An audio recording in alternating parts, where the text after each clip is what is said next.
bonsoir tout le monde. Nous allons pouvoir démarrer cette séance du conseil municipal puisque on peut constater que le quorum est à terme. Nous sommes 15 présents, si j'ai bien compté. Il y a quelques problèmes de circulation visiblement puisque Pierre Espon nous a dit qu'il était sur la route et qu'il arrivait. Nathalie Dercourt aussi est retenue sur Arlette. Et donc la bonne procuration à lundi. Laura Larissa, pareil, qui est au travail, qui va nous rejoindre certainement une procuration à l'agenda à moi-même. Voilà, on va demander si c'est possible à Séverine d'être secrétaire de séance. Merci Séverine.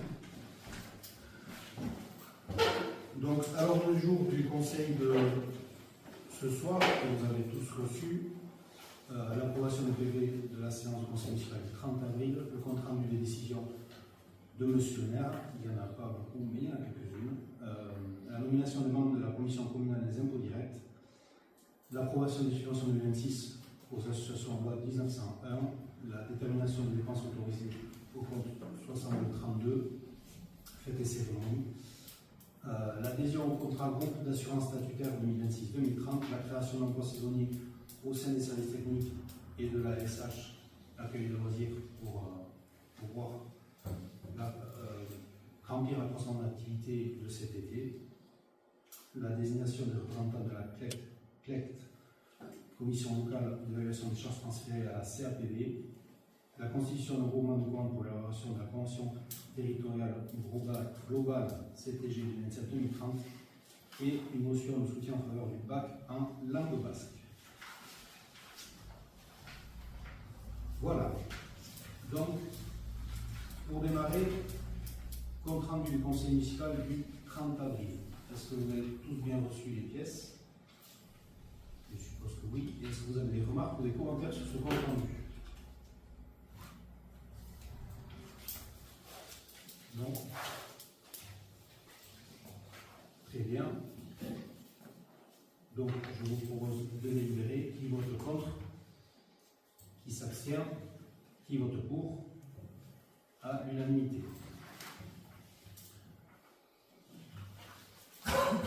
Ensuite, décision, compte rendu des décisions du maire. Donc, vous avez à l'écran le devis que j'ai signé à la société Interénergie pour 1437 € hors taxe, qui est la réparation du système de VMC qui était en panne depuis quelques temps. On a tenté une mise en concurrence, si je peux dire, puisqu'on a demandé à avoir un devis comparatif, mais comme l'entreprise Interénergie et l'entreprise qui est titulaire du contrat d'entretien sur le bâtiment du plan en France, c'est toujours compliqué de la mettre en concurrence quand il y a une entreprise déjà sur le site avec notre contrat d'entretien. On a fait par contre analyser donc on n'a pas eu de réponse de l'autre entreprise qu'on a sollicité. On a fait analyser, parce qu'on a la chance d'avoir un élu qui s'y connaît un peu dans ces systèmes énergétiques, et ça va nous servir pour les prochains sujets qu'on aura abordés. Et on a questionné aussi par ailleurs, les prix semblaient corrects, et comme ça nous semblait être une urgence, on s'est permis de signer ce devis pour faire fonctionner la VMC à la crèche. Est-ce que vous avez des questions ou des commentaires? J'ai une question. Oui. Dans le contrat Interénergie, il n'y a pas ce type de réparation inclus dans la maintenance qu'ils doivent faire? Non, parce que c'est un contrat d'entretien et ce n'est pas un contrat de réparation. Et là, on est sur un moteur de VMC qui a lâché. Donc c'était hors contrat d'entretien. Okay. De souvenir, je n'ai jamais trouvé de résultat de contrat d'entretien d'Interénergie, un rapport final comme quoi il passait contrôler les VMC. Alors, vous devez être plus au fait que nous sur ce qu'ils ont réalisé jusqu'à présent. Nous, ce qu'on peut vous dire, c'est qu'on a fait un tour de l'ensemble des installations mercredi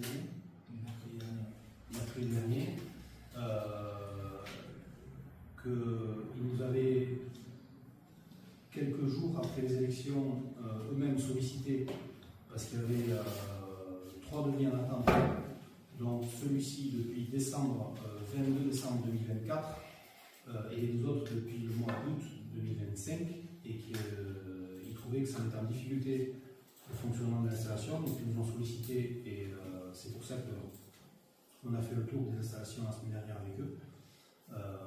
Et il n'y a pas un rapport en mairie, mais il y a par contre un registre d'intervention sur site dans le local technique de là où il y a les fameux cumulus, où est aussi. Donc il y a un registre d'intervention qui est à jour. Alors sinon, pour vous le donner pour consultation, Oui, je ne l'ai pas. c'est juste un registre de signature, de dates, comme quoi ils sont passés. Mais derrière, qu'est-ce que vous voulez comme. En général, lorsqu'il y a des contrats de maintenance dans une entreprise, il y a un rapport qui est fait de ce qu'ils ont fait. C'est pas juste un droit de passage, comme quoi ils sont passés, et voilà. Ils arrivent 5 minutes, ici, ils s'en vont. Non. Ce qu'il faut, c'est un rapport, qu'est-ce qu'ils ont fait, sur quoi ils ont intervenu. Dans le rapport, dans le contrat de maintenance qu'ils ont, ils ont des devoirs à assumer vis-à-vis de la commune par rapport à ce contrat. Et d'ailleurs, nous, à l'époque où on était à la place, on avait l'intention de dénoncer ce contrat, parce que derrière, il y a des choses qui étaient un petit peu opaques. C'est ce qui explique que l'installation ne fonctionne pas depuis justement, un an et demi. Quand tu as un rapport de maintenance à faire sur la VMC, il y a du courant à changer, il y a plein de petites maintenances à faire pour essayer de maintenir une installation qui soit en activité la plus longue possible. C'est pour ça qu'on fait des contrats de maintenance. Et donc, depuis, moi j'avais regardé dans la base de données, je n'ai trouvé aucune trace d'un passage avec un rapport de ce qui a été fait sur l'appareillage de l'école sur lequel ils ont ce contrat de maintenance. Et vous l'avez demandé Et vous l'avez demandé Oui. Après, c'est là depuis 2018. Je pense qu'ils sont là depuis combien de temps, Interénergie? Interénergie, ils sont là depuis le contentieux sur les points. C'est un petit moment déjà qu'ils sont là. Tout à fait. Donc, je pense qu'il faut leur demander un rapport complet sur ce qu'ils ont fait sur tout l'appareillage qu'ils ont en maintenance. Est-ce que vous leur avez demandé? Vous leur avez demandé? Je pense que ça a été fait. Tu penses que ça a été fait? Oui. D'accord. Il y a deux sujets.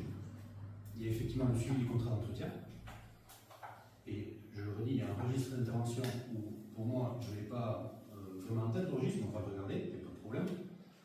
Mais il y a la consignation des opérations qui sont effectuées sur les installations. Il y a un sujet sur l'installation eau chaude sur le bâtiment. Vous êtes au fait du sujet. Il y a eu pas mal de difficultés sur cette installation depuis l'été dernier. Donc je pense qu'on a pas mal de traces de ce qui est réalisé et de ce qu'ils souhaitent mettre en place. Parce que notamment un des devis, c'est pour améliorer le système eau chaude, ou en tout cas pour essayer de répondre aux difficultés qu'ils rencontrent. Donc, je n'ai pas l'impression aujourd'hui qu'Interénergie, ils essaient de ne pas faire le travail.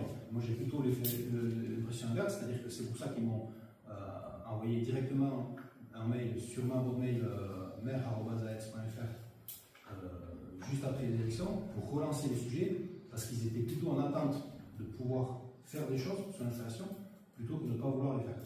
Donc, deux sujets, le suivi du contrat d'entretien, et ça, on est en analyse sur l'ensemble du système, des systèmes eau chaude d'un côté, sanitaire et chauffage climatisation de l'autre, parce que là c'est pareil, on a une partie du bâtiment, notamment le bâtiment qui a été livré l'an dernier, totalement rénové. On peut noter au PD l'arrivée de Pierre Sponde, excusez-moi, à 18h40.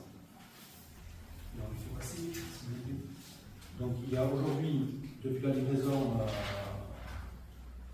du groupe scolaire qui a été rénové l'an dernier, un bâtiment qui lui n'a pas de contrat d'entretien du tout. Donc il faut aussi, sur cette partie-là, faire chiffrer un contrat d'entretien et le mettre en place. Parce que si on veut suivre les installations, le mieux c'est d'avoir un contrat d'entretien qui fonctionne. Donc Sur le reste, on a une analyse complète du système. Il y a aujourd'hui pas mal de défaillances depuis l'an dernier. On peut parler des années précédentes, mais depuis l'an dernier, la VMC ne fonctionne pas, il y a un ballon d'eau chaude qui ne fonctionne plus, et il y a un problème récurrent sur le système eau chaude, donc il faut qu'on le traite. Et pour autant, nous, il nous semble que c'est une urgence de faire en sorte que la VMC de la crèche, elle fonctionne. Qui ne fonctionne plus ou qui a été coupé? Le ballon d'eau chaude. Qui ne fonctionne plus. La résistance a cramé. Et vous avez eu. Et donc, les instances lâchées, et du coup, nous, on a eu le questionnement sur le besoin, et avec eux, on s'est excusé, donc ça n'a pas été fait ce travail. Alors, pour répondre aux besoins, justement, là, l'autre devis que je vais signer, mais qui représente pas grand chose, je ne sais pas si c'est un montant. 250 ou 300 euros, c'est la mise en place d'un compteur. Voilà. Un compteur volume sur l'eau chaude, c'est-à-dire qu'on pourra analyser effectivement qu'est-ce qui est utilisé comme eau chaude sur le pôle enfance, parce qu'on a 2 ballons d'eau chaude de 500 litres depuis maintenant depuis le mois de l'année dernière, 1 an, il n'y en a plus qu'un qui fonctionne. Donc on a beaucoup discuté de l'utilisation de l'eau chaude dans les locaux. Moi j'ai eu la confirmation de tous les services qu'il faut de l'eau chaude partout, y compris du corps enseignant dans les classes de maternelle. Donc l'idée c'est d'installer un compteur de volume pour savoir réellement quelle est l'utilisation de l'eau chaude sur le pôle enfance, et à partir de là, essayer de mettre en place des solutions pour voir si 2 ballons, 1 ballon ou d'autres solutions. Voilà, donc ce travail est en cours. Pour autant, il faut que la VMC à la crèche, elle fonctionne, parce qu'il y a aussi une question de qualité de l'air dans les dortoirs, et tout ça est trop sensible pour qu'on laisse en attente ces sujets trop longtemps.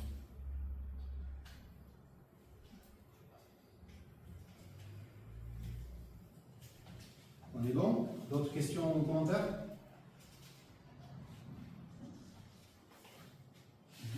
Deuxième décision, c'est une décision budgétaire. Est-ce que tu veux...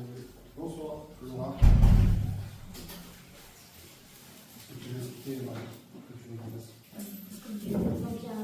on va faire un mouvement de crédit du chapitre 1 au chapitre 67 pour la conception de fonctionnement du budget général.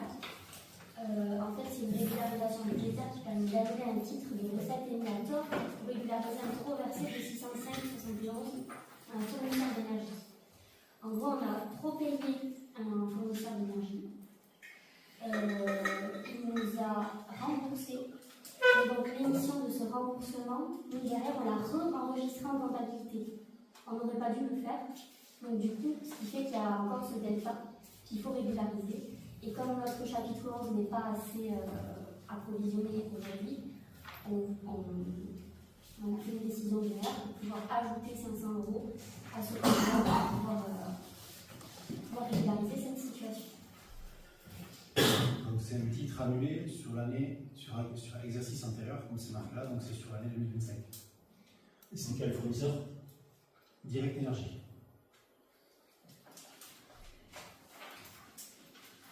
Je vérifie pour ne pas dire de bêtises, c'est ça, Direct Énergie.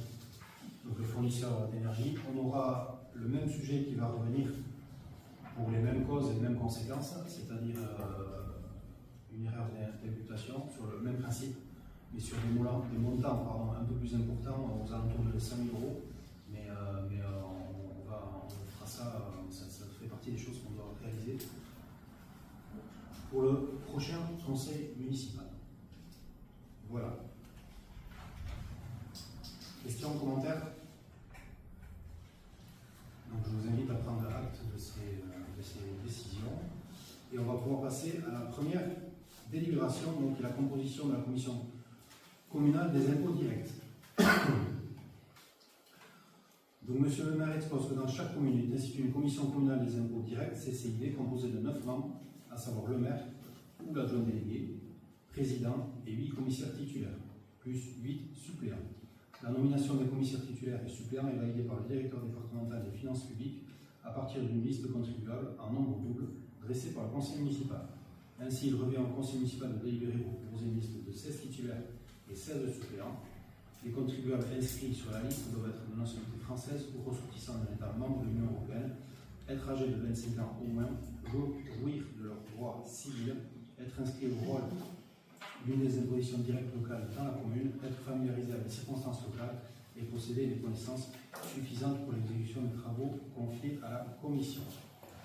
Donc, je vous propose que je sois moi-même président et donc ensuite de mettre en liste titulaire CCID. Vous voulez que je vous la liste? Vous l'avez affiché là.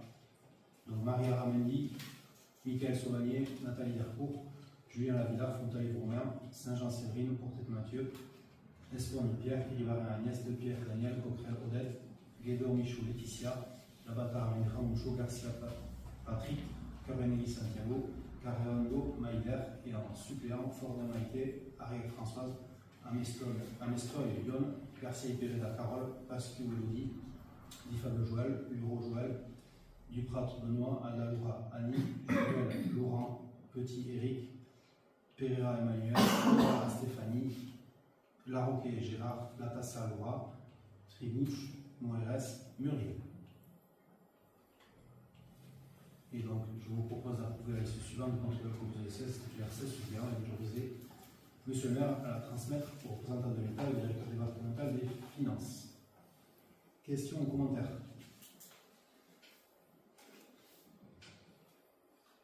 Non, sur la question des derniers travaux qui avaient été menés par cette commission, si on pouvait avoir accès du coup au retour qu'il y a eu des services, il y a pas mal de décisions qui avaient été prises, il y a pas mal de souvenirs qui avaient été retoqués, je ne sais pas si on peut avoir ce document. Au revoir, on a eu d'autres. Si, pour la commission de... Ah oui? On va juste, juste avant ou juste après les élections, mais je vous transmettrai peut-être aussi. Ok.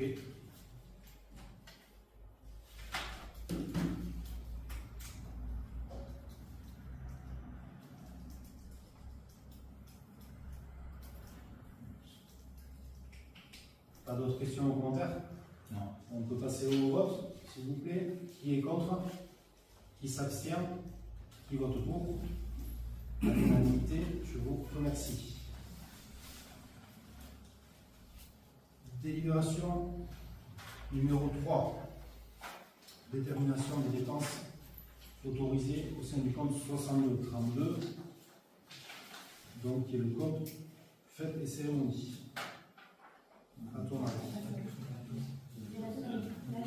Ah pardon, j'en ai sauté une. Ah oui, bien, je suis à la fin. Excusez-moi. Il a fallu rester poli. Délibération numéro 2, donc. Approbation de subvention aux associations pour l'année 2026. Je te laisse la présenter, Mathieu. Oui, si vous voulez. Et présenter le travail qui a été réalisé autour de ce sujet-là. Donc, on a organisé une première commission d'associations en avril. Donc, on avait réuni d'abord les élus, puis on avait invité toutes les associations pour leur montrer, pour leur présenter comment allaient fonctionner les demandes de subvention. Le 23 avril 2026. Voilà, merci. Donc, une enveloppe de 25 000 € avait été prévue pour les associations. À noter aussi sur ces 25 000 € que cette année, il y a une association qui s'est, notamment Aestara, qui nous a expliqué que cette année, ils n'avaient pas besoin de faire de demande de subvention parce que leur budget prévisionnel arrive à l'équilibre. Donc c'est quelque chose à prendre en compte cette année, c'est particulier. L'an prochain, si jamais ils redemandent, il y aura une association en plus sur les associations historiques de la commune. C'est une association importante parce que l'an dernier, ils ont eu une subvention de 3 500 €. Donc par rapport aux 25 000 €, c'est une part importante. Et du coup, après cette commission, donc on avait présenté le dossier de préparation du dossier. C'est quelque chose qui a été repris sur les années précédentes, avec les critères, les points attribués en fonction des critères. Et donc, on était arrivé à un tableau qui a été présenté lors de la dernière commission, sur lequel on a débattu pour proposer des montants pour chaque association en fonction de leur dossier. Voilà. Oui, juste pour compléter, peut-être il y a effectivement un règlement d'attribution des subventions qui a été mis en place avec des critères d'analyse, une notation l'idée c'était d'avoir une analyse assez précise et impartiale de ce qui pouvait être proposé par les associations. Et donc c'est à la lumière de ce travail autour de ce règlement et de cette notation qu'a travaillé la commission vie associative le 28 mai dernier. Donc on va... Est-ce qu'il y a des questions, des commentaires à ce moment-là du... Oui, il y a un règlement d'attribution qui a été travaillé en partie. Puisque la volonté, quand même, c'était d'inclure dans la ponctuation un nombre de points attribués 3 critères qui doivent représenter un peu la volonté de la commission, à savoir le lien intergénérationnel, l'éco-responsabilité et l'engagement par rapport à la langue basque. C'est des critères qu'on a travaillé pendant la commission, on a préévalué le nombre de points et qui malheureusement n'ont pas été spécifiés dans la demande, dans le dossier, qui n'apparaissaient pas. Donc en fait, aucune association n'a pu répondre sur ces domaines-là, sur ces domaines différents. C'est dommageable, c'est pas grave, c'est l'apprentissage, on débute, il y a des petits ratés, c'est pas raisonnable, mais voilà, il ne faut pas refaire cette erreur-là parce que c'est quand même des critères très importants, il me semble. Autant l'un que l'autre, les trois sont super importants. Et voilà.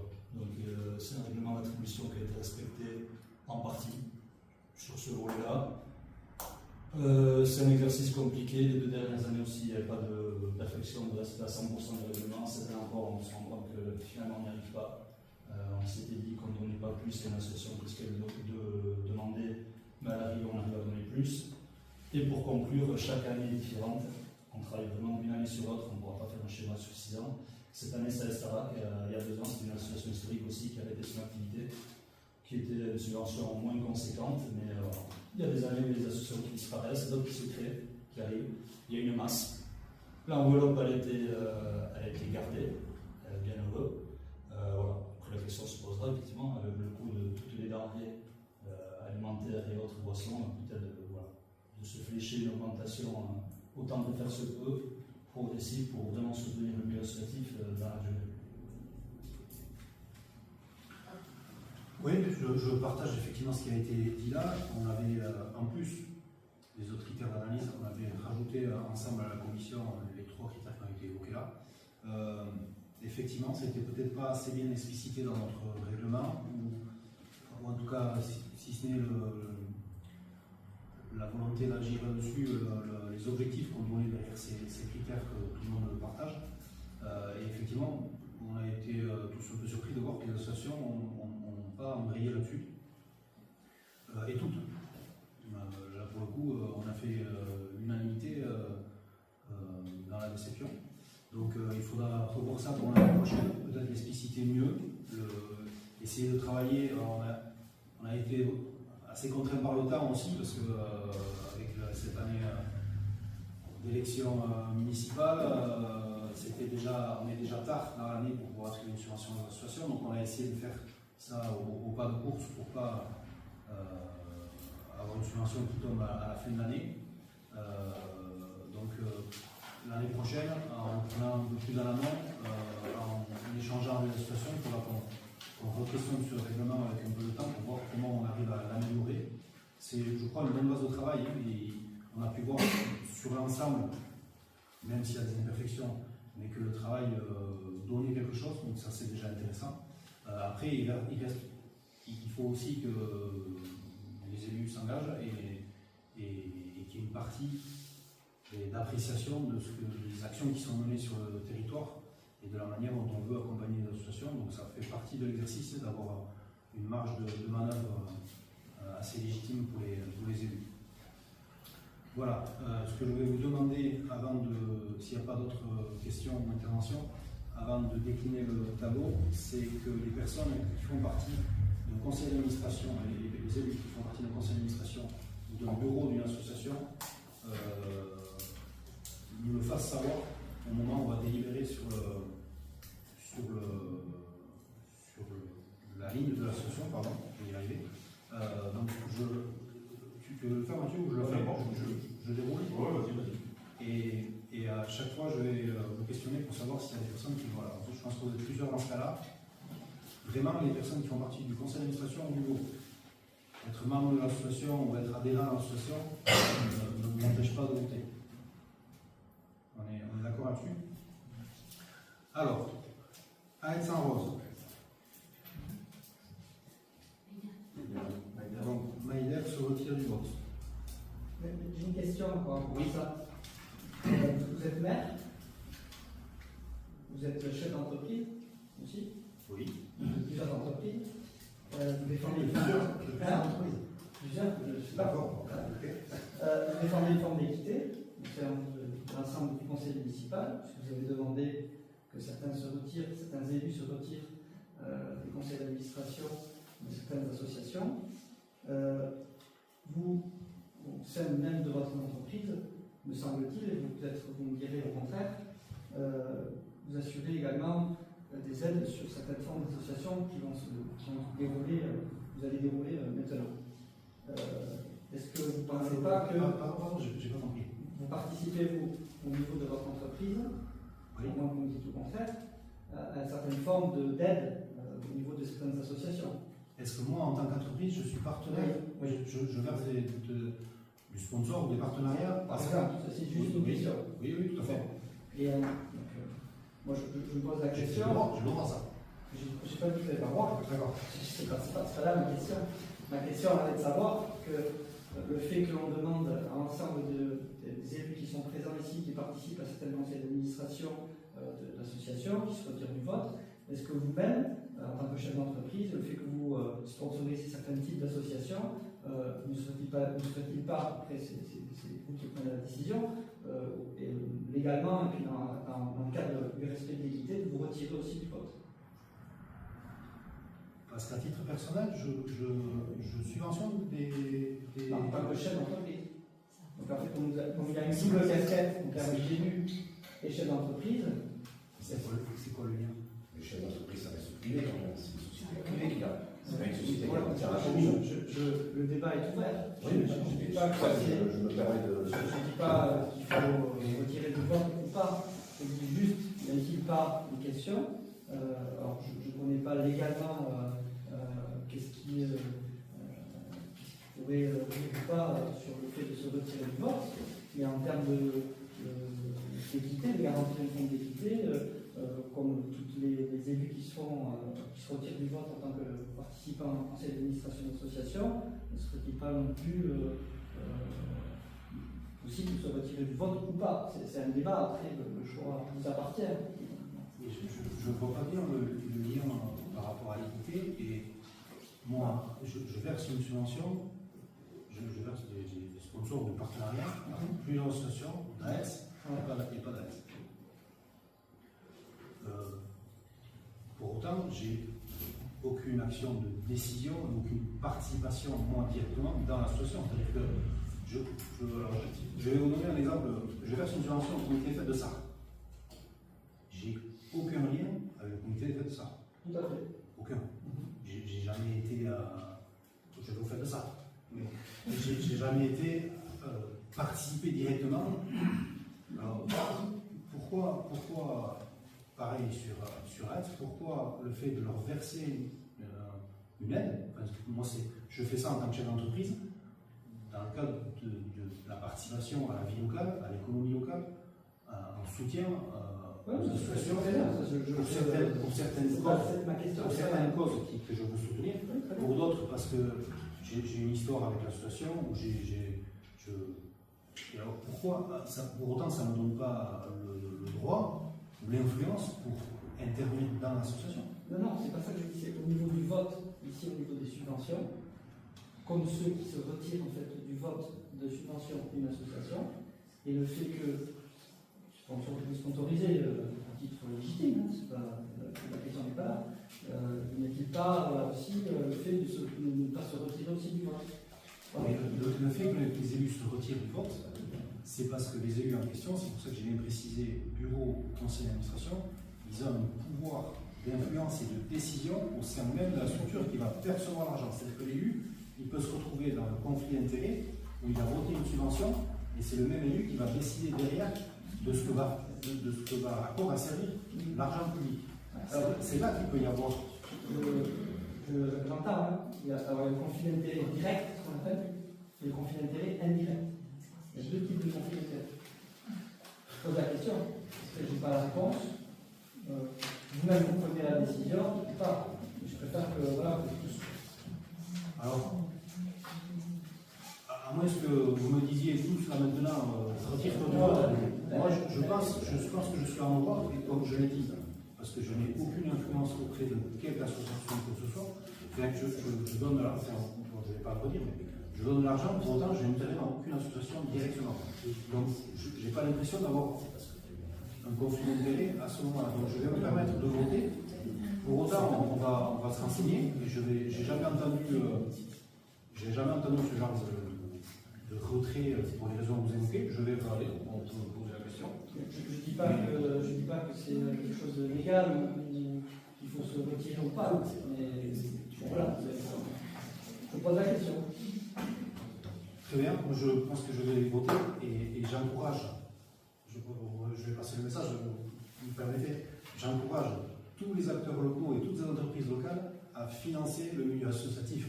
C'est autant qu'ils le peuvent, parce que surtout en ce moment où économiquement on voit qu'il y a pas mal de ralentissement ici localement, notamment dans le secteur d'activité, et malheureusement à chaque fois qu'il y a un ralentissement économique, les premiers à qui on coupe les budgets, c'est souvent le sponsor, le partenariat et le milieu associatif. Donc moi j'encourage tous les acteurs locaux à continuer à financer la vie associative du village d'Aetz et au-delà. Est-ce qu'on peut, donc je vais voter quand même. Merci. On en était à 700 euros. Donc qui a obtenu 900 euros l'an dernier, qui a fait une demande à 1200. Et la proposition qui vous est faite, c'est de donner 900 euros. Qui est contre? Qui s'abstient? Qui vote pour? Je vous remercie. Aetzeko Besta Comitea. Laura Latassa se retire du vote. Et donc, 2600 en 2025, 6 000 euros de demandés. La proposition est à 3500. Qui vote contre? Qui s'abstient? Qui vote pour? À l'unanimité. Aetzeko Ritarenitsa. Ramon Choulabat, Aramani se retire du vote. Elle m'a été trop pardon.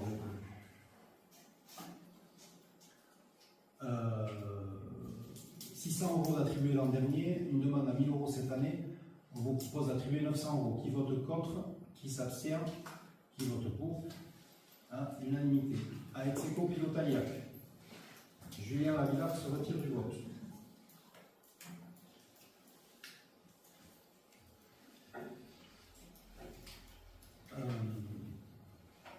1500. L'orthographe, ITSAS avec un H et Pilotalia avec un R. Oui, merci.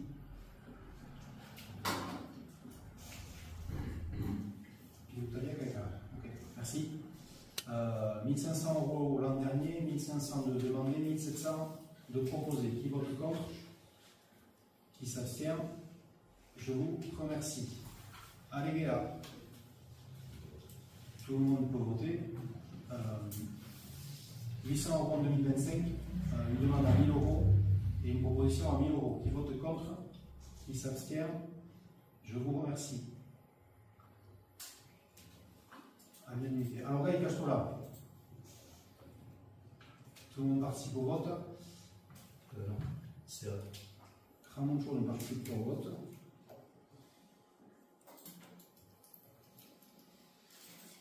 « 1500 euros d'attribués l'an dernier, une demande à 2000 euros, 1900 euros de proposés. Qui vote contre? Qui s'abstient? À l'unanimité, je vous remercie. Ancien combattant d'Aetz, donc tout le monde peut participer au vote. 300 euros d'attribués l'an dernier, 500 euros de demandés, 500 euros de proposés cette année. Qui vote contre? Qui s'abstient? Je vous remercie à l'unanimité. APE Aetz. Agnès se retire du vote. 2100 euros l'an dernier, 2000 euros de demandés, 2200 euros de proposés. Qui vote contre? Qui s'abstient? À l'unanimité, je vous remercie. Aransola, Argonaco, Gaweshkola. On peut savoir pourquoi ils ont demandé, la PE a demandé 2000 euros, pourquoi ils ont eu 2200? Alors, effectivement, oui, on peut l'expliquer. Moi, je peux. À la fin de la commission, une fois qu'on avait réparti l'enveloppe pour toutes les associations, il restait 800 €. Donc on a proposé de répartir 200 € sur 4 associations. Pour le coup, c'était le comité des fêtes, c'était ASC Copilotaliac, c'était l'APE-DAS et c'était l'ICACHTOLA. Alors l'ICACHTOLA. Parce qu'on a estimé, au regard du dossier et comment avaient répondu les associations, que c'était les 4 associations qui proposaient le plus de manifestations sur la commune, qui organisaient le plus de manifestations et qui participaient au plus de manifestations. Donc c'était pour récompenser leur investissement et engagement sur le tissu associatif de la commune. Ce qu'on a débattu hier avec Mathieu qui nous a reçu, je le remercie. Maïder, on défendait plus l'idée, or c'est très bien, les associations de l'argent, toujours l'idée de ne pas donner plus de ce qui est demandé et d'aller chercher ceux qui avaient demandé par exemple 1000 € ou 1700 et eux de leur faire monter plus vers les 1000 € demandés. C'est pas ce que je retenu. Non, parce qu'on se dit que l'effet pervers de cette solution-là, c'est que l'année prochaine, les subventions qui vont comprendre ce système-là, elles vont toutes augmenter leur demande de subvention. Et du coup, on va se retrouver avec une demande de subvention assez incohérente par rapport aux besoins réels. Donc c'est pour ça que le choix a été fait de cette manière. On me dit aussi, c'est des assos qui n'ont peut-être pas vocation à faire de l'événementiel. Donc elles ne peuvent pas se pénaliser. Il y a toujours du pour, du contre. Là, l'idée, c'est, je pense qu'il faut s'y tenir. Si on écrit encore noir sur blanc, on ne donne pas plus que ce qui est demandé. C'est pas écrit, c'est pas écrit, non. C'est une histoire de catégorie, mais il faudra trancher. Parce que par la commission, on a commencé par ça. Tu étais d'accord? On s'est dit, on a commencé par une ligne, on a dit, je demande le temps, on dit, on va pas y donner plus. Donc soit on le fera pour l'intégrer dans le règlement et s'y tenir, soit on s'y tient pas. Alors, c'est pas écrit dans le règlement, c'était effectivement une façon de faire qu'on avait précédemment. On a commencé comme ça parce que le premier déroulé du tableau, c'était de réaliser l'exercice, d'aller jusqu'au bout et de voir comment on était par rapport à l'enveloppe globale. C'est-à-dire que si on avait été, par exemple, sur l'enveloppe globale, si on avait dépassé et qu'il nous avait manqué de l'argent, il aurait fallu reconsidérer les choses aussi. Là, on a, comme l'a expliqué Mathieu, du fait qu'il y a une association qui mobilisait une subvention importante l'année dernière, qui n'a pas demandé de subvention cette année, on avait un peu de gras sur l'enveloppe. Donc effectivement, on a réinterrogé et on a redistribué derrière. Mais voilà, après, on peut en rediscuter, mais il faut faire attention aux signaux qu'on envoie aussi. Et je pense que le signal, il est plus intéressant de dire qu'on favorise encore un peu plus celles qui vraiment s'impliquent et créent des animations sur le village. C'est pas le bon mot, favoriser. Soutien. Soutenu. Parce que favoriser, on doit être plus ou moins impartial avec des règles préétablies, préécrites. Mais on soutient tout le monde. Oui, mais voilà, on favorise personne. On soutient tout le monde, on ne favorise personne. Les moins à conscience. Ok. Très bien. On poursuit. Arantsola, Monaco, Gaweshkola. Tout le monde participe au vote. 700 € d'attribués l'an dernier, 800 € de demandés. Une proposition à 800 €. Qui vote contre? Qui s'abstient? À l'unanimité, je vous remercie. Arbona Foot. Pas de subvention l'an dernier. 2000 € de demandés, 600 € d'attribués, de proposés. Qui vote contre? Qui s'abstient? À l'unanimité, je vous remercie. Arbonarac, 800 € d'attribués l'an dernier, 2500 € de demandés, 1300 € de proposés. Qui vote contre? Qui s'abstient? À l'unanimité, je vous remercie. 2 heures. Pardon. 2 heures Arbonarac.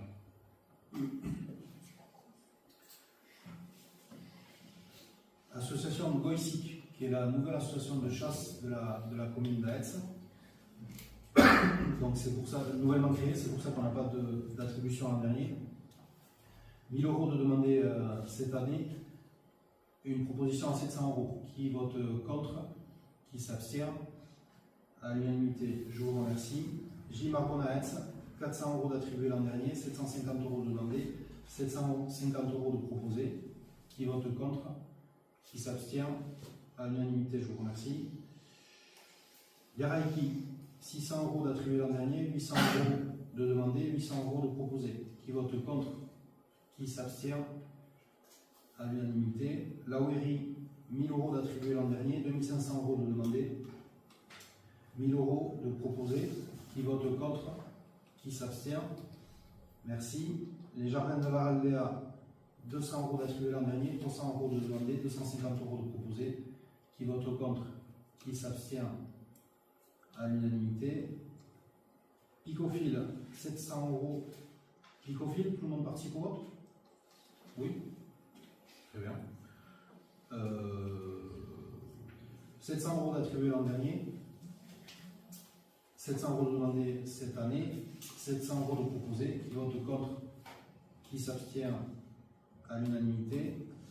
Primavera, 1200 euros d'attribué l'an dernier, 1200 euros de demandé, 900 euros de proposé, pardon. Qui vote contre? Qui s'abstient? À l'unanimité. Scrap Océan, 100 euros d'attribué l'an dernier, 200 euros de demandé, 250 euros de proposé. Qui vote contre? Qui s'abstient? À l'unanimité. On va passer aux associations de catégorie 2. Donc c'est les associations. Tu peux nous préciser ce que c'est les associations de catégorie 2, s'il te plaît? Alors, on va préciser celle de catégorie 1, ça va expliquer celle de catégorie 2. Voilà. Le tableau qu'on a vu avant, les catégories 1, c'est vraiment les associations qui sont soit directement d'AES, soit très proches, notamment des communes métropoles, et qui sont très implantées sur AES, en proposant des activités ou en organisant des manifestations. Et du coup, les catégories 2, donc on a le tableau là, il y a un autre tableau juste en dessous, c'est des associations qui ont un rayonnement beaucoup plus large. Pour ce tableau-là, 2.1, c'est plutôt un rayonnement, on va dire, départemental, alors que le tableau en dessous, catégorie 2.2, c'est un rayonnement beaucoup plus large, voire parfois national. Voilà. Merci. Juste sur ce tableau, du coup, c'est avec ça qu'on a commencé la dernière fois. Ce qui est dommageable, c'est l'idée de première, c'était de donner à chacun la même chose. On a retoqué au Stade Confédération et à la PITS en disant qu'on n'allait pas leur donner plus que ce qu'ils demandaient. Ça devient un peu dérisoire de ne pas faire la même chose à tout le monde sur ce tableau. Puisque c'était l'idée de base proposée par Mathieu.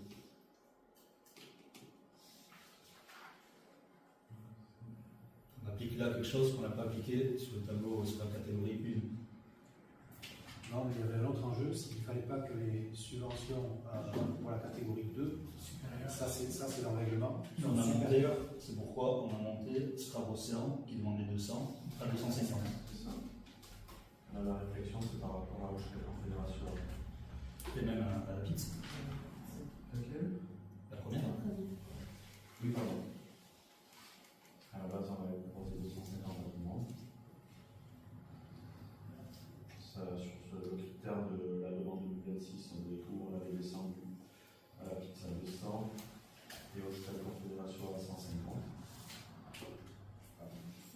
On a fait ça parce que on ne va pas leur donner plus que ce qu'ils ont besoin, et ça nous a permis de dégager une enveloppe supplémentaire pour la catégorie. Je vais répéter ce que je veux dire. On s'était dit comme règle non écrite, certes, mais discuter et valider en début de séance, on ne voulait pas plus que ce qui avait été demandé. On ne l'applique pas à la catégorie 1, mais on vient l'appliquer là sur les 50, 100 euros. C'est dérisoire. C'est pas qu'on l'applique pas à la catégorie 1, c'est que cette notion a été à la fin de la commission réinterrogée et fait qu'il restait 800 euros à distribuer. Concrètement, on ne l'applique pas en catégorie 1, là où on vient l'appliquer, si. Il n'a pas été appliqué sur une seule fois, et ça a été expliqué pourquoi. Alors que l'idée première ici, c'est de donner chacun la chose. Je fais une remarque. Oui. Mais après, c'est pas. Une fois de plus, on concentre les moyens sur les associations directement impliquées sur AES. Et on donne à la catégorie 2 ce qu'ils nous ont demandé. Donc, en fait, personne n'est pénalisé. On ne pourra pas dans mon show vivre, je l'ai déjà dit plusieurs fois en Vasco à AES. Il y a des associations, certes, qui ne sont pas implantées à AES, qui n'ont pas d'activité pour toi direct à AES, mais par exemple, Euskal Confédération, quand tout à l'heure on avait voté la motion. J'ai pas dit ça. Non, mais pour les épreuves du bac en langue basque, Euskal Confédération, c'est ni plus ni moins que l'association qui bataille au quotidien pour ça. Donc la langue basque, via les acteurs divers et variés, ça a un impact sur notre village aussi. Et c'est du coup, c'est des actions qui demandent partout. Complètement, mais elles ne sont pas pénalisées aujourd'hui parce qu'ils ont la subvention qu'elles ont demandé. Oui, mais encore une fois, l'idée première, c'est de mettre 250 à tout le monde, comme ça, après l'histoire au château, je ne sais quoi ou quoi. Mais là, on va la chercher celle-là, où on applique cette règle, parce qu'on a commencé par ça encore la commission, et ça en devient un peu désordre. L'idée première, c'était de donner à chaque association la limite des moyens pour ce qu'elle demandait. J'ai bien compris. D'accord sur le 250, donc du coup, ça donne. J'ai bien compris, Marie. Et, voilà. Moi, l'idée, c'était de revenir sur ça et de demander la même chose. Pour être un peu cohérent aussi avec les idées qu'on se portait. Mais on est cohérent. On est cohérent. Enfin, on a choisi de concentrer l'effort sur la catégorie 1. Après c'est des choix. On ne veut pas faire le même choix. Mais catégorie 2, l'important pour nous, c'est de concentrer, de mettre le maximum d'enveloppe sur la catégorie 1. Et pour autant, on ne pénalise pas la catégorie 2 parce qu'on leur donne une fois de plus la subvention qu'ils ont demandé. On ne donnerait pas la subvention qu'ils ont demandé sur les 2 qui sont concernés. Ça interrogerait, mais là, on leur donne ce qu'elles ont demandé. Je suis le premier partisan à donner les plus grosses enveloppes pour la catégorie 1, et c'est pour ça que dès l'an dernier, on a adapté 20 000 et 5 000, sur une base de 25 000. Certes, à la catégorie 2, où l'idée. Ça y était avant aussi. Je ne sais plus, qui était le règlement, il y a que 3 ans. Jusqu'alors, c'était. Voilà, c'est le copain, c'est le copain, il n'y avait pas de règle. Non, il n'y avait pas de copain. Il n'y avait pas de copain, et quand on va dans la répartition, il y avait 0 critère. Pour autant, ça ne veut pas dire qu'il y avait des copains. Excusez-moi, mais ça peut être interprété comme ça par beaucoup de personnes. Oui, il y avait je vais faire libre chacun à l'interprétation, mais je ne veux pas laisser dire quand même qu'il y avait des copains, parce que quand on regarde le résultat, on n'est quand même pas très éloigné de ce qui se faisait à l'époque. Il n'y a pas eu. Non, il y a des gros changements. Non, il y a des avancées notoires. Non, je ne suis pas d'accord avec ça. Encore une fois aujourd'hui. Mais voilà, la simple idée, c'est de dire que dans la catégorie 2, où tu as 15 associations, mais il y en a 14 ou 13 pour la même chose, une qui n'aurait pas, alors que cette règle qui n'est pas écrite, encore une fois qu'on l'applique, et quand c'est Euskal Confédération, moi ça manque de continuité avec ce qu'on a voté derrière. Et voilà, remettre à 250 comme tout le monde, pour moi c'est pas déconnant.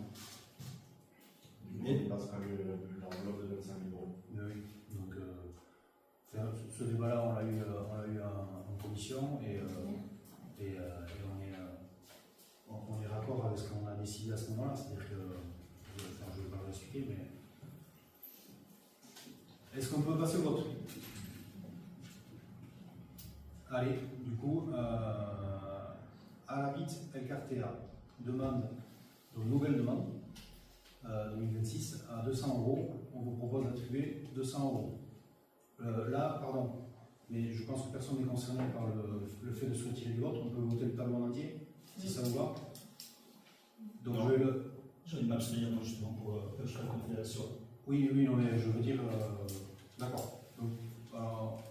Que pour Euskal Si tu peux sortir cette ligne, moi je vais m'abstenir et pour tout le reste. Alors, Euskal Confédération, donc il y avait une attribution 2025 à 150 €. Ils nous redemandent cette année 150 € et on vous propose de leur attribuer 150 €. Donc qui vote contre? Qui s'abstient? Donc 4 abstentions. Et qui vote pour? Très bien. Et ensuite, je peux enchaîner pour faire voter tout le tableau. Je vais vous l'annoncer et puis on vote à la fin. Accueil Gajbi, attribution 2025 250 €, demande à 1000 €.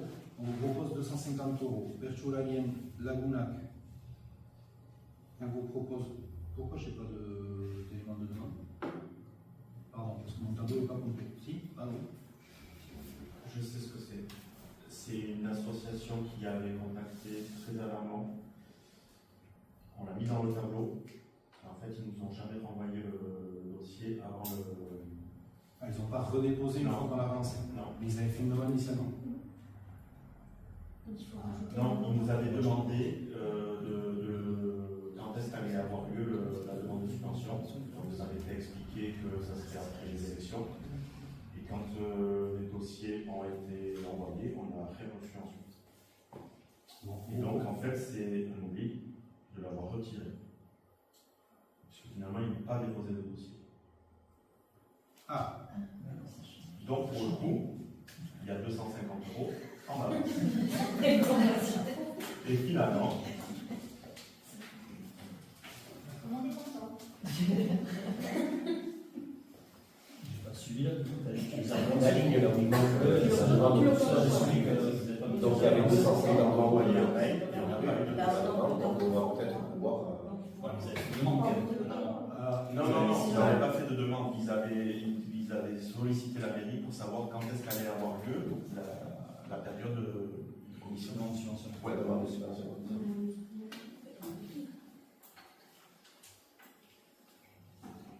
Canal 2, c'est pareil. Ok.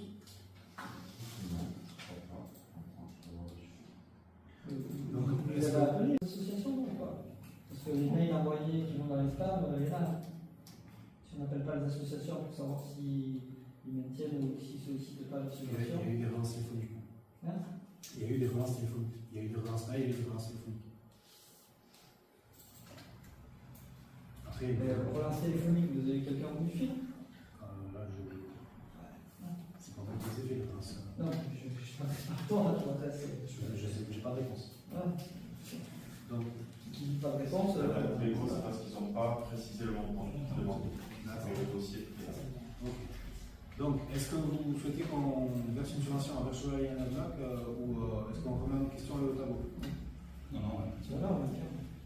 C'est pas sur ça. Donc, on vous propose 250 €. Qui vote contre? Qui s'abstient? À l'unanimité, je vous remercie.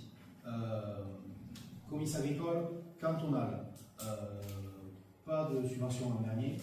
On vous demande à 300 €, on vous propose 250 €. Qui vote contre? Qui s'abstient? Qui vote pour? Ah oui, c'est vrai. J'avais dit que j'allais jusqu'au bout. Pardon. Donc, École Confédération, on vous propose 250 €. École Confédération, attribution 2025, On a déjà fait.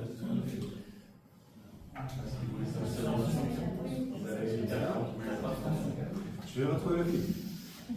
GEM Phoenix. Attribution 2025, 300 €. Demande 2026, 500 €. Proposition 250 €. Goulet-Ratia. Attribution l'an dernier, 400 €. Demande à 500 €. Proposition à 250 €. Handisport Pays Basque. Attribution l'an dernier à 200 €. Demande à 300 €. Proposition à 250 €. Emmanuel Carter. Attribution l'an dernier à 150 €. Demande à 500 €.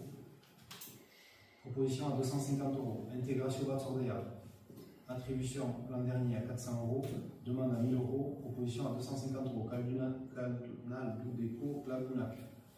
Attribution l'an dernier à 200 €. Donc pas de montant précisé, mais une proposition à 250 €.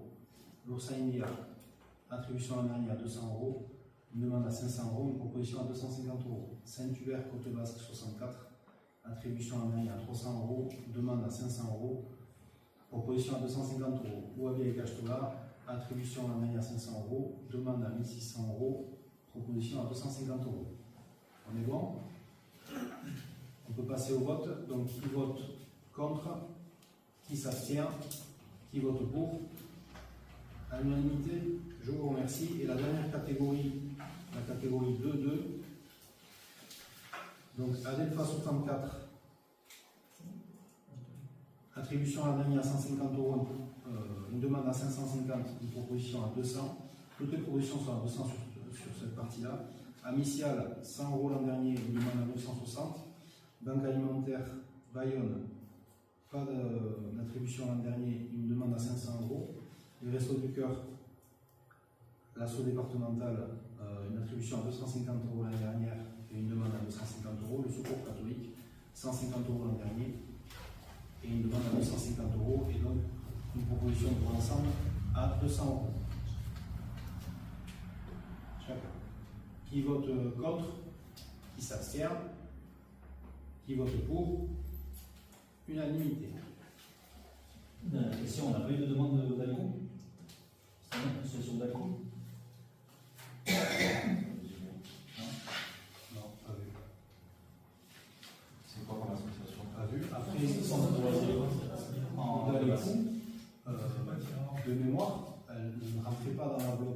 subvention d'association, mais c'était une participation. Il y avait un calcul qui était déficitaire, c'est qu'on aurait pu intégrer dans la somme, mais en Non. général, ils faisaient des demandes pour les subventions. C'était la demande, on est sorti carrément de cet impôt. C'est pas porté par la même ligne budgétaire. Ouais, mais là, il n'y a pas eu de demande. Il n'y a pas eu de demande, mais qui va peut-être arriver encore, mais en tout cas, c'est pas dans le cadre de l'attribution de subvention d'association. Mais on vérifiera peut-être si on l'a pas ailleurs. S'il vous plaît. Allez. Donc je peux passer à la délibération numéro 3. Détermination des dépenses autorisées au sein du compte 6232, donc qui est le compte fêtes et cérémonies. Vas-y Marie.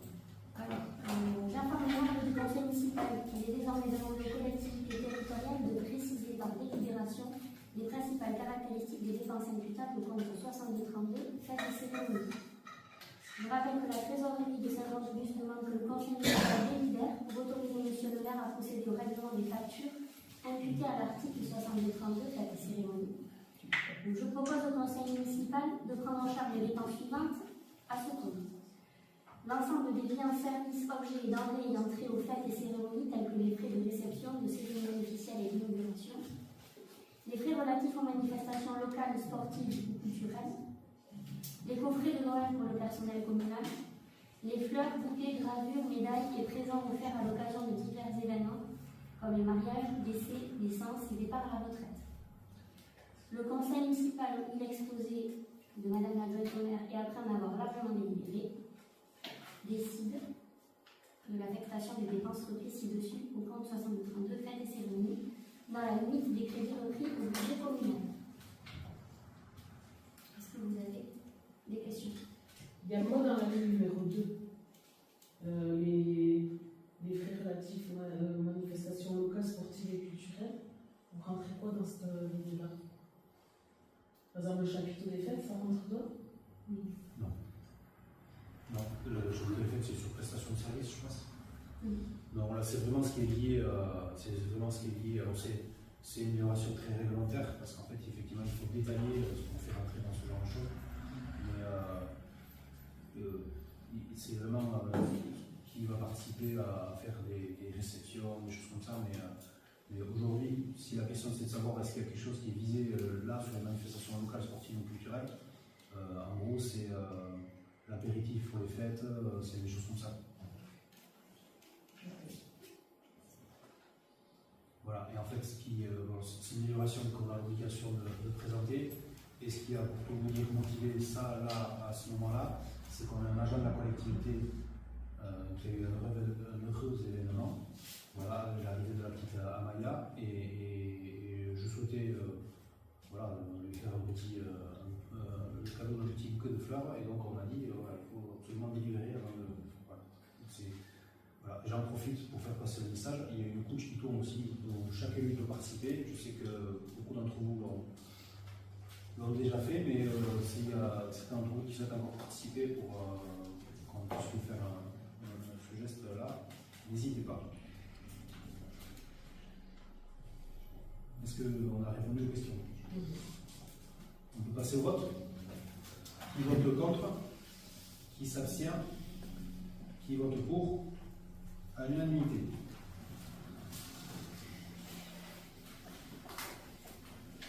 Délibération numéro 4.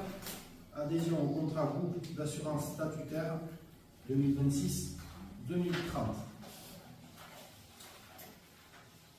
Alors, Monsieur le maire rappelle à l'Assemblée les obligations statutaires des collectivités publiques concernant la protection sociale de leurs fonctionnaires affiliés à la CNRACL et des agents relevant du régime général de la sécurité sociale.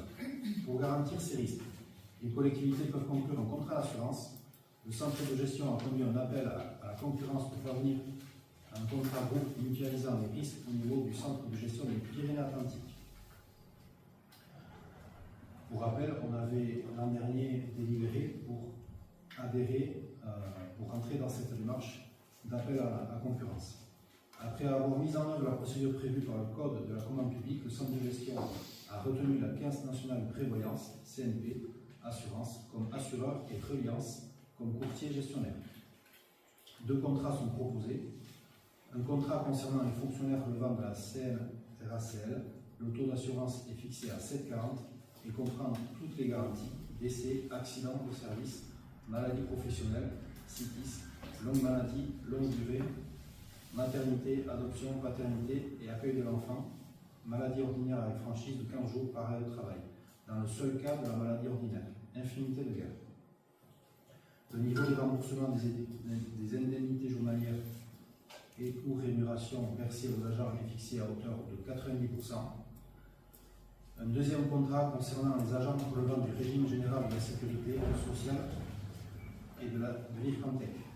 Le taux de cotisation est fixé à 0,96% et comprend toutes les garanties, accident de travail et maladie professionnelle, grave maladie, maternité, adoption, paternité et accueil de l'enfant, maladie ordinaire avec franchise par arrêt de travail de 15 jours, dans le seul cas de la maladie ordinaire. Le niveau des remboursements des indemnités journalières rémunération versée aux agents est fixé à hauteur de 100%. Dans les 2 cas, il s'agit de contrats en capitalisation. L'assureur poursuit l'indemnisation même après la fin du contrat pour les sinistres survenus en cours de contrat. La base d'assurance est déterminée par la collectivité. Elle est constituée du traitement indiciaire brut annuel et la nouvelle bonification indiciaire, élément obligatoire, et de façon optionnelle, du supplément familial de traitement, de toute ou partie des charges patronales dans la limite des charges dont est redevable la collectivité, du RIFSEP défini par l'indemnité de fonction, de suggestion et d'expertise et le complément indemnitaire annuel, IFSE et CIA. Les nouveaux contrats ont une durée de 5 ans, du 1er janvier 2026 au 31 décembre 2030, avec un maintien des taux pendant les 3 premières années. La collectivité a intérêt à intégrer cette démarche de mutualisation compte tenu du niveau de garantie prévu dans le contrat. Tous les risques sont couverts avec une franchise de 15 jours pour la seule maladie ordinaire. Donc ce qui est proposé, c'est de se prononcer sur l'adhésion au contrat assurance groupe proposé par la CNP avec Reliance en tant que courtier à compter du 1er janvier 2026 jusqu'au 31 décembre 2030. C'était un contrat qui était déjà existant sur la commune, non, pas le même contrat, mais le même type de contrat sur la période 2020-2025. C'est l'assurance qui nous fait les remboursements quand on a des absences, pour tout ce qui a été évoqué comme absence possible, où en fait on continue à payer l'argent, mais on a un remboursement de cette assurance. Voilà. Est-ce que vous avez des questions ou des commentaires?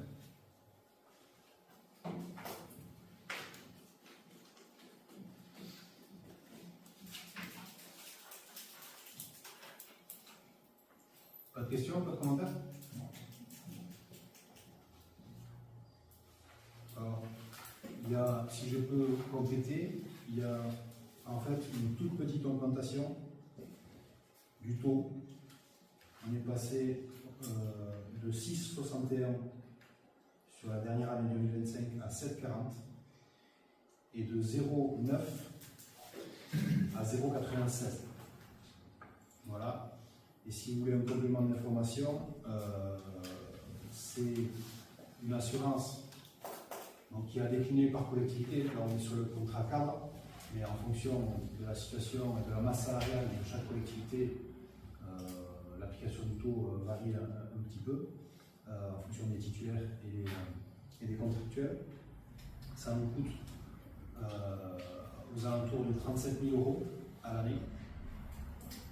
Et en fait, on a la chance de ne pas avoir d'avoir des équipes qui sont présentes et qui n'ont pas beaucoup de problèmes de santé et donc pas beaucoup d'absence.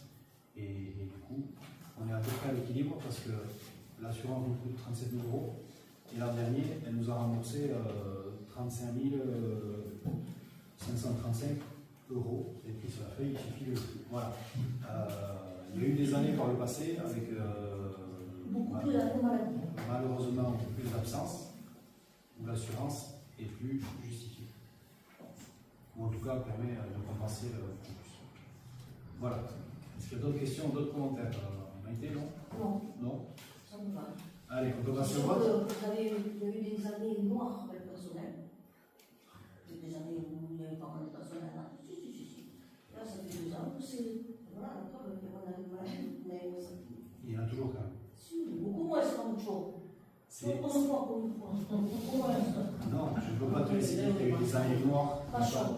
Il n'y a pas d'années noires. Pas chaud. Ouais, ça me- Ça, pour mettre d'accord Maïté et toi, le but c'est de pouvoir comptabiliser par année le nombre d'absences qu'il peut y avoir. Ce sont des arrêts maladie. Pardon Ce sont des arrêts Je sens, mais maladie. c'est pour mettre d'accord dans le débat, parce qu'on parle de guerre, donc actuellement il y a des arrêts qui sont comptabilisés au niveau du personnel. Si on parle de rien, on va passer au vote. Voilà. Qui est contre? Qui s'abstient? Qui vote pour? Je vous remercie.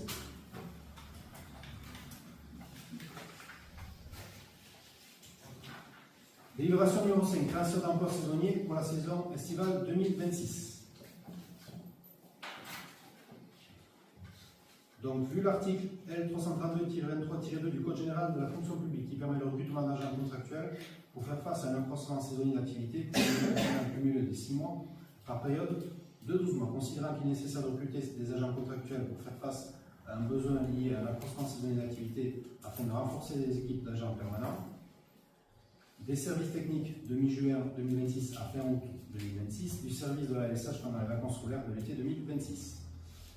Nous vous proposons le recrutement d'agents contractuels pour faire face à un besoin lié à l'accroissement saisonnier d'activité, comme suit pour les services techniques 3 agents techniques contractuels maximum, besoin saisonnier à temps complet, relevant de la catégorie hiérarchique C, répartis sur la période du 10 juin 2026 au 31 août 2026. Pour la LSH, 12 adjoints d'animation contractuelle, maximum besoin saisonnier à temps complet, relevant de la catégorie C, répartis sur la période du 6 juillet 2026 au 21 août 2026. Il est précisé que la rémunération des agents sera calculée en fonction de l'indice brut minimum correspondant au premier échelon des grades d'adjoint technique territorial et d'adjoint territorial d'animation. Donc, nous vous proposons d'autoriser le recrutement d'agents contractuels avec la répartition et les caractéristiques présentées ci-dessus. Étant précisé que les crédits pour la rémunération des agents sont inscrits au budget 2026 et autoriser M. le maire à signer le contrat de travail correspondant. En sachant que ce n'est pas 3 pour 3 et 12 pour 12, si je peux dire, puisqu'il n'y aura pas 3 recrutés en même temps et 12 recrutés en même temps, c'est l'organisation de services qui crée un besoin de contrat, 3 sur les services techniques et 12 sur les adjoints d'animation, ensuite en sachant que ça sera 3 contrats de 1 mois pour les services techniques pour couvrir les 3 mois, et la LSH c'est un peu plus compliqué, mais on est sur une organisation avec 10 personnes, et il y a 2 contrats de sécurité si jamais on a des difficultés, mais que l'organisation elle tient sur 6 en juillet et 4 en août. Voilà. Plus les stagiaires. Et tout ça nous permet de remplir notre centre de loisirs avec un programme fabuleux. Est-ce que vous avez des questions ou des commentaires? Non, juste savoir au niveau des services techniques, le recrutement, ce qu'il en est, si les candidatures ont été actées, détenues. Oui, il y a eu candidature. Oui. On a eu aussi 6 CVA, on a reçu 3 personnes la semaine dernière. Donc voilà, c'est passé de 3 personnes. Et donc on a décidé d'utiliser 3 personnes-là pour la période de mer, c'est ça, du 10 juin jusqu'au 31 août. Voilà. Et pourquoi vous n'avez pas reçu les 6 personnes? Parce qu'il fallait faire un tri dans les candidatures et que les 3 qu'on a reçus correspondaient et avaient le profil pour occuper les missions, et les 3 autres beaucoup moins. Donc le premier sera de mi-juin, mi-juillet, Après, début juillet ou début juillet. Non, c'est 10 juin, 30 juin, 1er juillet, 31 juillet. Je ne change pas, chaque fois, ça me laisse. Non. Faciliter les préventions. Voilà. Et c'est 3 instants. Très bien. Et pareil, pardon, sur le loisir, c'est quasiment tous des instants, je crois qu'il y a 1 ou 2 ans en retard. Et 2 000 hectares. Il y a eu un retard aussi? Oui. Alors c'est l'arbre de ok. Très bien. Voilà. On peut passer au vote.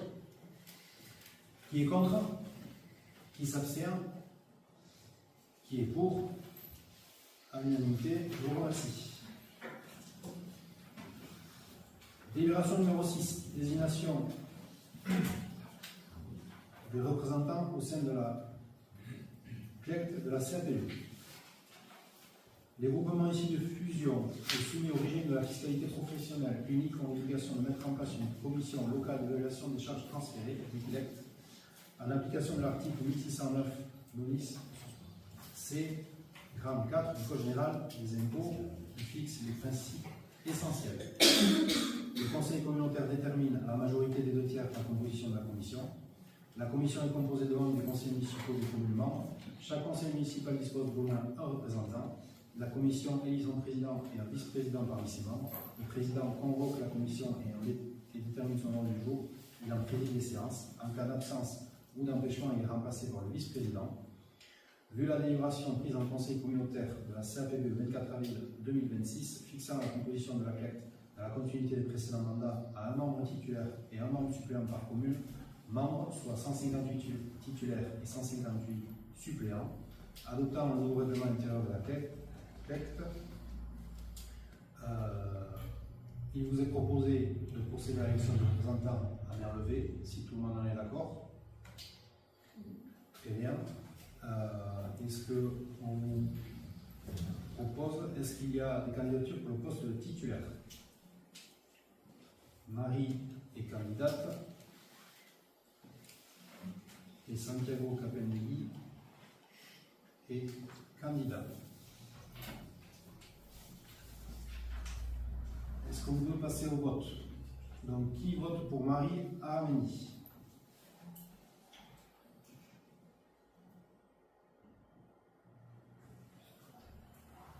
Donc, 14.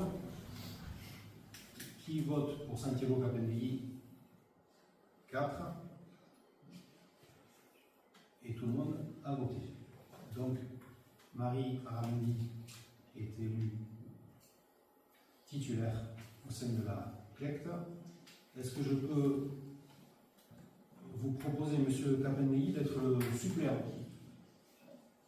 Si il y en a qui votent pour moi.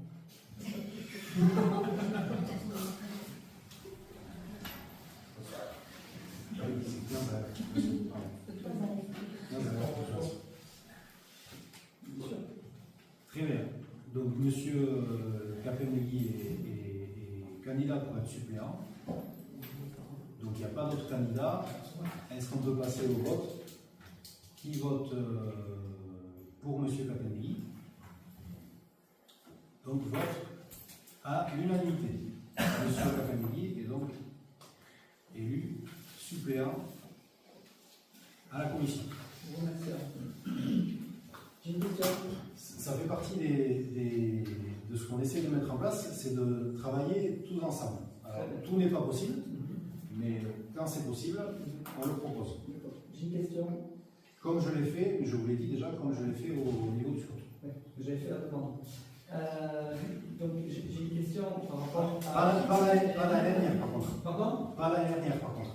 L'année dernière, quand il a s'agit de faire le même exercice dans l'autre sens, vous ne m'avez pas du tout proposé, alors que j'étais vice-président, référent PLUI Labour-Ouest, au sein du SCOT, membre du bureau et membre du conseil syndical. Vous avez bien pris le soin de ne pas me proposer et d'essayer même pas en tant que suppléant. Bon, je vais te répondre à ça, parce que j'ai fait la proposition et tu le sais très bien, parce qu'ancien membre du SCOT, j'ai reçu un mail du SCOT me disant que je pouvais me présenter. Ouais. Mais sauf que je n'ai pas reçu de votre part cette information, pourquoi je pouvais me présenter. Donc forcément, l'année dernière, t'as pas reçu de mail du numéro du SCOT. Moi, je ne savais pas non plus que tu pouvais être présent aussi membre du SCOT. Donc, bon, peu importe. J'ai une question au niveau des commissions, au niveau de l'aglo. L'aglo se met en place. Vous avez reçu, je pense au niveau de la mairie, pour toutes les commissions de l'aglo, des propositions de poste, j'imagine. Pas pour les commissions, enfin, en tout cas, moi j'ai Toutes les vu. commissions, sur tout ce qui est Non. CCID, Tagarbi, des choses comme ça, vous n'avez pas reçu de. Ça, c'est pas les commissions, c'est la représentation de l'agglomération dans les différents syndicats, instances internes et externes à l'agglomération. Oui. Bon, est-ce que vous pouvez nous transmettre des personnes ici, je dis aussi en tant qu'élu, qui participent à ces différents organismes, etc. Alors, le SCOT fait partie exactement de ce travail-là. Quand on a reçu, effectivement, quand nous avons reçu, parce que je l'ai reçu aussi, j'étais pas élu au SCOT, mais je l'ai reçu aussi, la sollicitation de la part de Marc Bérard, président sortant du SCOT, la proposition de s'inscrire en tant que titulaire et en tant que suppléant pour l'ensemble des conseils municipaux, ce qui n'est pas le cas sur toutes les instances, mais au SCOT on peut sur l'ensemble des conseils municipaux. Le travail n'avait pas encore été réalisé par le pôle, parce que c'est le pôle qui fait remonter à l'agglomération les candidats. Ces discussions, elles ont lieu en pôle. Donc effectivement, vous avez reçu le mail et vous êtes positionné, mais c'est moi qui, au pôle, pardon, c'est pas moi, parce que j'étais en vacances, c'est Marie qui, au pôle, a fait remonter les différentes candidatures. Il y a des places qui sont limitées sur ces différentes instances, et ce qu'on a réussi à négocier, parce que c'est une négociation avec l'ensemble des communes du pôle, pour des places limitées, ce qu'on a réussi à négocier, c'est que effectivement on poursuive notre investissement au SCOT, qu'on ait une place de titulaire au sein du syndicat des mobilités, parce qu'on a estimé que c'était la priorité pour la commune d'Aix. Et par contre, on a laissé, au détriment, on a laissé la place à Viltagarbi. Voilà, donc aujourd'hui, c'est. Non, on n'avait pas, parce que voilà, en fait, on ne nous a pas laissé là. Ah bon. Voilà, donc aujourd'hui, c'est Mickaël qui est membre au syndicat de mobilité. Et donc, vous et moi, il y a d'autres instances aussi sur lesquelles. On n'a pas eu droit à plus d'instances que ça. Pour l'instant, ça veut dire. Ça, c'est fait. Ça, c'est passé au conseil communautaire du 24 avril. Oui, mais il y aura d'autres. Il y aura des commissions pour la langue basse. Ensuite, il y a les commissions thématiques, où là, il n'y a pas de limite, parce qu'en fait, dans les instances dont vous parlez, il y a une limite de participation. Il y a des places, il y a une représentativité qui est encadrée par le pacte de gouvernance, et donc il y a des places qui sont limitées, qui sont attribuées par pôle, c'est pour ça que la décision se fait dans les pôles, et qu'ensuite ça remonte. Sur les commissions thématiques, c'est beaucoup plus libre. C'est des commissions qui n'ont pas vocation, qui ne sont pas des instances officielles, ou en tout cas qui ne sont pas des instances institutionnelles, avec un encadrement du fonctionnement, sur le même principe que le conseil municipal en fait. Les commissions ne sont pas de pouvoir décisionnaire, c'est des commissions de travail. Et là, effectivement, ça, c'est pas encore fait, ça va arriver, et le moment venu, on vous proposera, si vous le souhaitez, de participer à ces commissions. Il y en a au moins une dizaine ou une douzaine, environnement, développement durable, pardon, aménagement, enfin voilà, sur toutes les thématiques les plus importantes de la vie. Ça c'est pas fait encore, ça va arriver.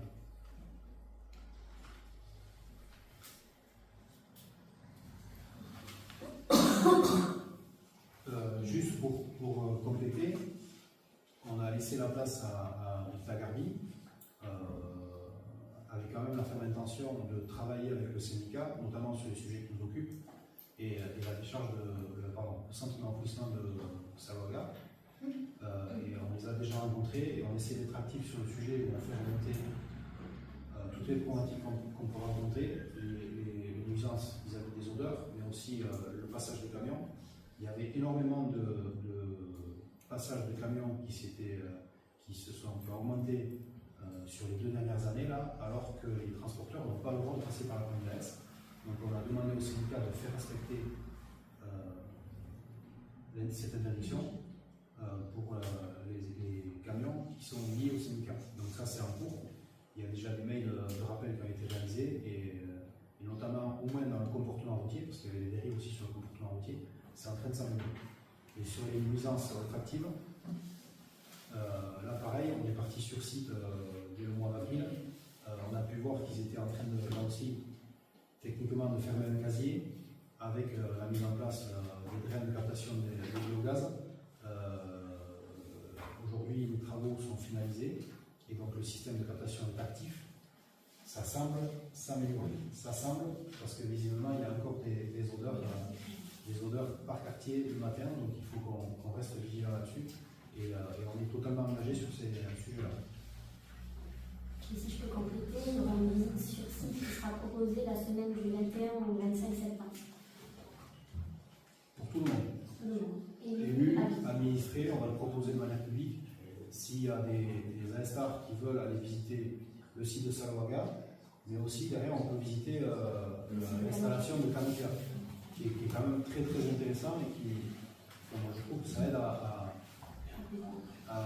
mieux comprendre la problématique des déchets sur le territoire, et on va le proposer là aussi à tous les habitants qui le souhaitent. C'est gratuit, c'est organisé, il y a toute une pédagogie autour de ces sujets-là. Ça sera proposé. Pardon. La semaine du 21 au 25 septembre. Pour ça, voilà. Pour ça, voilà. On verra après pour. Voilà. Donc ça c'est bon, on a désigné les candidats. Pardon, on a désigné les membres. Délibération numéro 7. Constitution d'un groupement de commandes pour l'élaboration de la Convention territoriale globale CTG 2027-2030 du pôle territorial sud-est. La Convention territoriale globale conclue avec la Caisse d'allocation familiale, la CAF, étant arrivée à échéance, une nouvelle convention doit être élaborée pour la période 2027-2030. Cette nouvelle démarche s'inscrit dans un périmètre élargi à l'échelle du pôle territorial Sud-Pays Basque, regroupant les 12 communes suivantes: Aetz, Ainoa, Arbonne, Asken, Bériatou, Cibourg, Guétari, Andaï, Saint-Landulus, Saint-Pé-sur-Nivelle, Sarre et Eurugne. La rédaction de cette nouvelle CTG nécessite au préalable l'évaluation de la précédente convention ainsi qu'un diagnostic territorial partagé permettant d'identifier les ressources, les besoins, les enjeux du territoire. Ces travaux devront être menés à l'échelle supracommunale. Les communes concernées ont souhaité mutualiser leurs moyens en constituant un groupement de commandes. La commune de Cibourg assurera la fonction de coordonnateur du groupement. Les dépenses liées à cette mission seront réparties entre les communes membres au prorata de leur population municipale, déduction faite de la subvention accordée par la CAF. Chaque commune remboursera à la commune de Cibourg sa quote-part correspondante. Les modalités de fonctionnement, de coordination et de financement sont précisées dans la convention constitutive annexée à la présente délibération. Est-ce que vous avez bien eu la convention? Oui. Très bien. Donc, il vous est proposé d'approuver la constitution d'un groupement de commandes entre les 12 communes du pôle territorial Sud-Pays Basque pour l'évaluation de la CTG précédente, la réalisation du diagnostic territorial, la rédaction de la CTG 2027-2030, ainsi que le cofinancement des actions parentalité et journée des partenaires pour l'année 2026. De désigner la commune de Cibourg comme coordonnateur du groupement de commandes, autoriser la commune de Cibourg à conduire au nom du groupement la procédure de consultation et à signer l'ensemble des actes nécessaires, ainsi que procéder aux demandes de subvention à la CAF, d'approuver la répartition financière des dépenses entre les membres du groupement au prorata de leur population municipale, les déductions faites de la subvention à la CAF, autoriser le remboursement de la commune de Cibourg de la quote-part due par la commune, conformément aux modalités prévues dans la convention, approuver la convention constitutive du groupement de commandes annexé à la présente délibération et autoriser M. le maire à signaler la convention ainsi que tout document nécessaire à la mise en œuvre de la présente décision. C'est en quelque sorte une régularisation parce que c'est une démarche qui a été lancée depuis plusieurs semaines, voire plusieurs mois maintenant, que la mise en concurrence a été réalisée, le cabinet, le bureau d'études, le cabinet conseil a été choisi. Je suis en train de chercher son nom. Artisan conseil. Artisan conseil, voilà, je savais qu'il y avait conseil dedans. et que le bureau des artisans de conseil a déjà commencé le travail avec une première réunion qui nous a occupé mercredi dernier. Voilà. Donc c'est un travail très important pour toute la thématique de l'accompagnement de l'enfance, surtout sur notre ALSH, parce que derrière il y a des missions, il y a des objectifs, il y a des financements à aller chercher.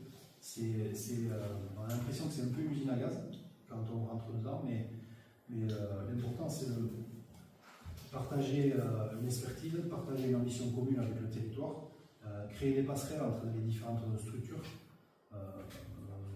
justement pour pas qu'un centre loisir fonctionne tout seul, mais qu'il y ait des interférences et des interactions avec les autres centres loisirs autour.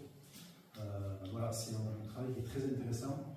L'idée de le confier à un groupement de commandes extérieures, c'est qu'on ait vraiment une analyse assez neutre et assez ouverte de ce qui avait été réalisé, parce qu'il y avait beaucoup d'attentes de la part des différentes collectivités et de ce qui va être proposé pour la suite. Voilà, et juste en complément d'information, le coût pour la collectivité, le reste à charge pour la commune d'Aetz, sur cette étude extérieure, c'est environ 600 €, parce que l'étude coûte un peu plus de 29 000 €. Il y a une aide de la CAF qui est à peu près de 8 000 €, et sur un bassin de vie de 72 000 habitants à peu près. Donc voilà, quand on fait le prorata au nombre d'habitants, le reste à charge, c'est à peu près celui-là. Voilà. Est-ce que vous avez des questions ou des commentaires? Ta question, si on avait lu la convention, sauf erreur de ma part, de l'autre part, je ne pense pas qu'elle était jointe dans le mail de convocation. Ah, alors je vais m'excuser, je ne vois pas qu'elle était dedans. C'est une erreur de ma part. Je vais vous la. Vous pouvez me renvoyer? Oui, vous la regarderez, mais il n'y a pas de surprise. De toute façon, c'est une démarche que vous avez engagée vous il y a quelques mois. Donc voilà, il n'y a pas de. C'est simplement la continuité de ce qui est engagé. Je réponds à ta question si on l'avait lu. Oui, tout à fait, c'était l'objet de la question. Donc c'est très bien de vous dire qu'on ne l'a pas envoyé. Ok, on essaiera de corriger ça pour la prochaine fois. D'autres questions ou d'autres commentaires?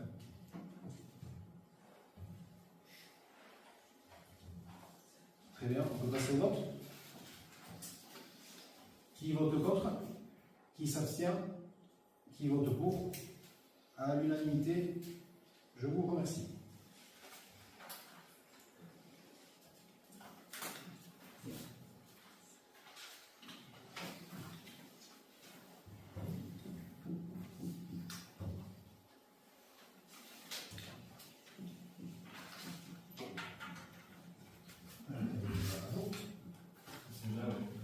C'est la convention, si vous voulez la consulter. Pardon. Dernière délibération, numéro 8, motion de soutien en faveur du passage des épreuves du baccalauréat 2026 en langue basque. Est-ce que vous voulez que je lise l'ensemble de la délibération? Oui. Donc, je vous expose au conseil municipal. Vu l'article 121-3 du Code de l'éducation reconnaissant la place des langues dites régionales dans les examens et concours. Vu la circulaire de décembre 2021 relative à la promotion et à la valorisation des langues dites régionales dans le système éducatif qui prévoit qu'au baccalauréat, les épreuves peuvent être présentées en langue régionale. Considérant que, depuis 2012, les élèves suivant un enseignement en langue basque pouvaient, jusqu'à la réforme de 2019, composer certaines épreuves du baccalauréat, notamment en mathématiques et en histoire-géographie, dans cette langue. Considérant que l'arrêté publié en juin 2025 relatif aux modalités de l'épreuve anticipée de mathématiques ne précise pas la langue de passation, laissant ainsi substituer une pratique établie. Considérant que les élèves concernés se préparent depuis le début de l'année scolaire 2025-2026 à passer cette épreuve en langue basque, dans la continuité des années précédentes et sans qu'aucune opposition ne leur ait été notifiée à ce jour. Considérant que cette préparation repose sur un principe de confiance et de continuité du service public de l'éducation, considérant que l'annonce rapide d'une interdiction de composer en langue basque pour l'épreuve anticipée de mathématiques de juin 2026 constitue une rupture brutale et injustifiée, considérant que cette décision met en difficulté plus d'une centaine de lycéens et crée une situation d'insécurité pédagogique avec des conséquences pour l'avenir de ces jeunes.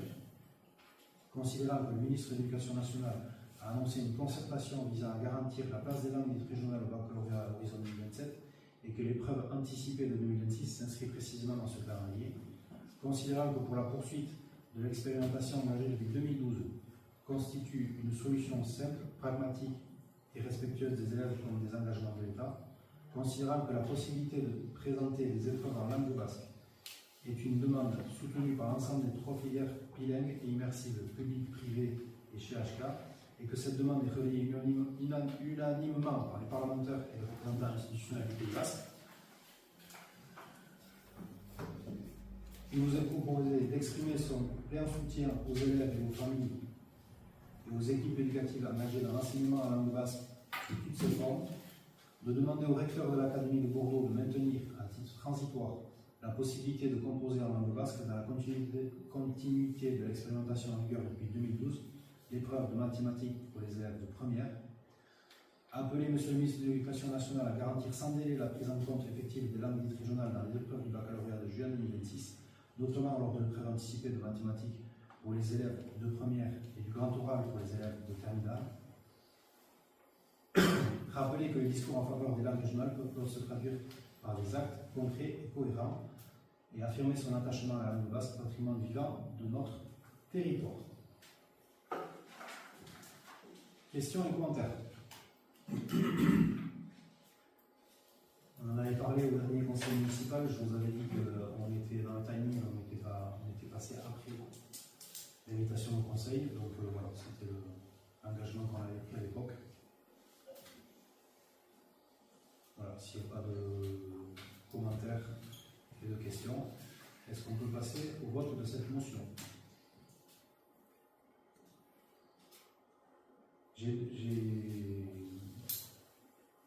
Non, parce que... Allez. Qui vote contre? Qui s'abstient? Qui vote pour? Donc, à l'unanimité pour cette motion. Voilà, on est arrivé au bout de notre ordre du jour. Je l'avais fait la dernière fois, je n'ai pas prévu de détailler l'ensemble des animations qui vont arriver dans les jours qui viennent parce qu'il y en a beaucoup. Il y a beaucoup d'actualités sur le village. On essaie de mettre à jour, et je crois que c'est fait sur notre site internet, l'agenda des animations. Voilà. Et sur Panneau Pocket, et sur les différents contenus, sur nos différents réseaux par rapport à ça. Donc n'hésitez pas à les consulter. Je voulais juste parler, parce que je pense que ça vaut le coup d'en parler, et féliciter Alestarak et les championnes de la gym hippique et sportive qui sont arrivées, les 2 équipes respectivement championnes de France et vice-championnes de France aux championnats qui se sont déroulés à côté de la GM. Donc c'est assez exceptionnel. Donc je tenais à le saluer ici. Il y a une vraie dynamique autour de cette pratique sur la commune depuis quelques années, très peu, mais quelques années.